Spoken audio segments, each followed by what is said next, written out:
Welcome दोस्तों, आप सभी का स्वागत है। तो आज हम जानने वाले हैं एल्गोरिदम क्या है इसके बारे में। तो एल्गोरिदम जो हमारा होता है, एल्गोरिदम एल्गोरिदम को प्रोग्रामिंग लैंग्वेज में प्रोग्राम लिखने से पहले बनाया जाता है जिससे कि एक बेहतर प्रोग्राम बन सके। एल्गोरिदम का जो यूज है किसी भी प्रॉब्लम को सॉल्व करने के लिए किया जाता है, किसी भी प्रॉब्लम को। अब एल्गोरिदम किसी भी प्रॉब्लम को स्टेप बाय स्टेप सॉल्व करता है।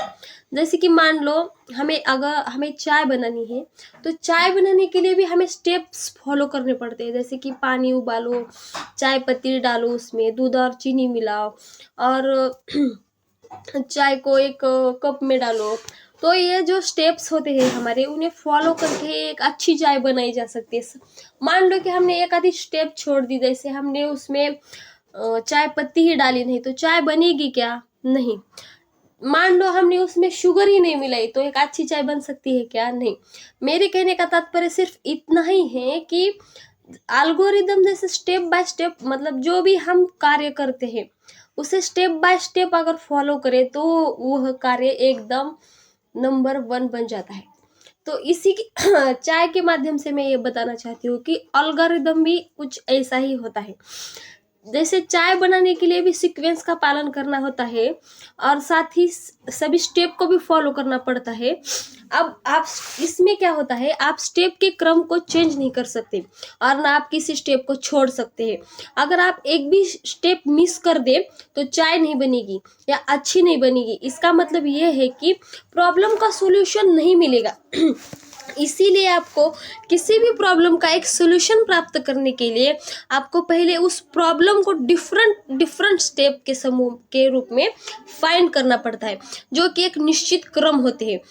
फॉलो किए गए स्टेप के समूह को ही एल्गोरिदम कहा जाता है। आप अगर ध्यान से सुनिए, तो फॉलो किए गए स्टेप के समूह को ही एल्गोरिदम कहा जाता है। एक एल्गोरिदम जितने कम स्टेप से बनता है, मतलब एक एल्गोरिदम जितने कम स्टेप में अपना काम पूरा करती है वो उतनी ही अच्छी बन जाती है। एक अच्छी एल्गोरिदम हमेशा एक अच्छा इनपुट लेती है और एक अच्छी एल्गोरिदम हमेशा एक अच्छा आउटपुट भी लेती है। एल्गोरिदम हमेशा प्रॉब्लम सॉल्विंग होना चाहिए। एल्गोरिदम हमेशा स्टेप बाय स्टेप लिखा जाता है और स्पष्ट लिखा जाता है, इससे कि सामने वाले को समझ में आ जाए। इसका जो उपयोग है, इसका उपयोग कंपनी इंडस्ट्री और प्रोग्रामिंग में इसका उपयोग किया जाता है। मैथमेटिकल प्रॉब्लम सॉल्व करने के लिए एल्गोरिदम का यूज किया जाता है। जैसे कि एक नंबर 0 से बड़ा है तो प्लस, और अगर 0 से छोटा है तो माइनस यूज होता है। इसका फायदा यह है कि एल्गोरिदम से किसी भी प्रॉब्लम को सॉल्व करने के लिए आसानी होती है। एल्गोरिदम में गणित एक महत्वपूर्ण भूमिका निभाता है। एल्गोरिदम के डिजाइन और विश्लेषण में गणितीय अवधारणाओं का उपयोग किया जाता है।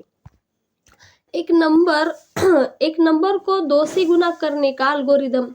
मान लीजिए हमें एक नंबर दिया गया है जिसे 2 से हमें मल्टीप्लाई करने हैं, तो उसके लिए हम एल्गोरिदम किस तरह से बनाते हैं। सबसे पहले जो हमें काम करना है वो स्टेप बाय स्टेप लिखना है, तो हमें स्टेप फर्स्ट में उसे स्टार्ट करना पड़ेगा। अब स्टेप सेकंड में हम क्या लेंगे, एक नंबर ले, टेक अ नंबर। स्टेप 3 में क्या, उस नंबर को 2 से गुना करें, multiplying the number by 2। Step 4 में क्या आएगा, परिणाम प्राप्त करें, गेट द रिजल्ट। और स्टेप 5 में क्या करना है, एंड।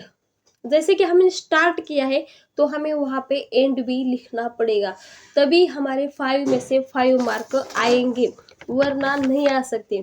अब एल्गोरिदम के कुछ गुण हैं जो हमें पता होना बहुत ही जरूरी है। पहला जो गुण है वह यह है, इनपुट। तो एल्गोरिदम में इनपुट के रूप में समस्या के आंकड़े दिए जाते हैं। दूसरा जो गुण है प्रोसेसिंग का, एल्गोरिदम इनपुट आंकड़ों को प्रोसेस करता है और समस्या का समाधान प्राप्त करता है। अब तीसरा जो उसका मतलब अच्छा गुण है वो है आउटपुट का। एल्गोरिदम समस्या का समाधान आउटपुट के रूप में देता है। फाइनाइटनेस, एल्गोरिदम एक निश्चित समय में समस्या का समाधान प्राप्त करता है। इसका मतलब यह है कि हमें जितना समय दिया गया है उस उतने ही समय में एल्गोरिदम जो है समस्या का समाधान देता है हमें। अब कंटेंटनेस जो है एल्गोरिदम समस्या का सही समाधान प्राप्त करता है। अब एल्गोरिदम के अनुप्रयोग कहाँ-कहाँ किए जाते हैं? तो कंप्यूटर साइंस में, मैथमेटिक्स में, साइंस में, इंजीनियरिंग में, इन सभी जो चीज़ें होती है, इन सभी में जो समस्याएँ निर्माण होती है, उन सभी समस्याओं का समाधान करने के लिए एल्गोरिदम का यूज़ किया जाता है। आप अच्छे से मतलब हमें एल्गोरिदम कंप्यूटर साइंस में भी समस्या का समाधान करने के लिए उपयोगी होता है। मैथमेटिक्स में समस्याओं का समाधान करने के लिए और साइंस में भी समस्याओं का समाधान करने के लिए, इंजीनियरिंग फील्ड में भी हमें समस्याओं का समाधान करने के लिए एल्गोरिदम बहुत ही उपयोगी ठरता है। उसके बाद मैं एक एग्जांपल के थ्रू आपको समझाती हूँ। यहाँ देखिए एक प्रॉब्लम है जो आपको मैं सॉल्व करके दिखाती हूँ आपको। यहाँ 2 संख्या A और B को जोड़ने के लिए एक सरल एल्गोरिदम है। तो इसके लिए हमें क्या करना होगा? स्टेप फर्स्ट लिखनी होगी स्टार्ट। उसके बाद स्टेप सेकंड लिखनी होगी read A and B। Step 3 जो है C is equal to A plus B। Step 5 जो है प्रिंट C और स्टेप 5 में आता है स्टॉप। इसका मतलब ये है कि हमें स्टेप बाय स्टेप एल्गोरिदम को फॉलो करके स्टार्ट और एंड लिखना तो बिल्कुल भी भूलना नहीं है। तो इसी तरीके से आसान आसान एल्गोरिदम फ्लो चार्ट और कंप्यूटर साइंस के ऐसे ही कुछ बेहतरीन जो प्रॉब्लम्स है उन सॉल्व करने के लिए हमारे चैनल को सब्सक्राइब कीजिए, बेल आइकन को प्रेस कीजिए। Thank you.